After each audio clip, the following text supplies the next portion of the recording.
Un gradito ritorno quello di Paolo Poddighe per quanto riguarda il racconto di 1 o 2 giorni che ha visto protagonista l'arceria sarda e non solo, perché sono anche gli amici della Corsica che sono venuti ad onorare la memoria di un grande amico. Un memorial dedicato a Giovanni, che è stato Pala, che è stato un grande amico del tiro con l'arco, uno che ci ha accompagnato in tutti gli eventi che abbiamo organizzato qua a Barras, ed era doveroso ricordarlo in 2 giorni con una gara di 3D e una gara di tiro di campagna, insieme agli amici che sono venuti dal continente, dalla Corsica, gli amici suoi, gli amici nostri che comunque insieme hanno contribuito a valorizzare quella che è stata veramente la persona di Giovanni nel mondo del tiro con l'arco, anche non avendo mai tirato neanche una freccia, e credo che questo gli fosse dovuto da parte nostra ma da parte di tutti gli amici. Paolo, il movimento arcieristico sardo sta mietendo davvero grandi successi,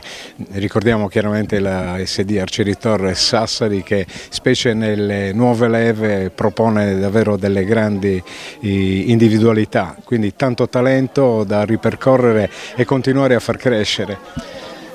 Noi puntiamo sui giovani, tutte le società sportive devono puntare sui giovani, perché se mancano i giovani manca la benzina, manca il futuro, e credo che questo sia importante, e la nostra quotidianità, il nostro impegno quotidiano è proprio nel portare avanti i giovani nel mondo del sport del tiro con l'arco, e allo stesso tempo un mondo che può portarli fuori da quelle che sono le varie devianze che in questo momento si possono trovare nel corso della vita, specie gli adolescenti. Il tiro con l'arco è una disciplina che comunque li aiuta anche a crescere e a diventare persone adulte, e questo a noi ci fa piacere. Ultima cosa, abbiamo notato con piacere e sottolineato peraltro l'iniziativa che la SD Arcieri Torres Sassari porta proprio per promuovere il vostro sport. Ci sono opportunità open per tutti presso la vostra struttura che è sita a Sassari, a ridosso dello stadio della Torres, quindi diciamo che possiamo ricordarlo ai più. È uno sport per tutti, non ha età, non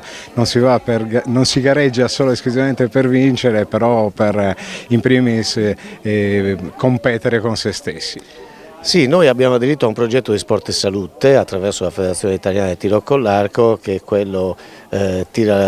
progetto scuola, viene a tirare con l'arco, che è gratuito per 6 mesi a tutte le persone e ai familiari che si vogliono dedicare come neofiti all'attività del tiro con l'arco. Ci sono delle regole imposte da Sport e Salute, visto e considerato che finanzia questo sport di presenza, che devono garantire la presenza per 6 mesi, e questa è un'opportunità oggi come oggi, in un momento dove ci sono grandi difficoltà economiche, per poter svolgere uno sport come il tiro con l'arco, dove la società mette a disposizione tecnici e materiali, per cui vi aspettiamo tutti in Piazza Le Segne presso il campo di tiro con l'arco a Sassari.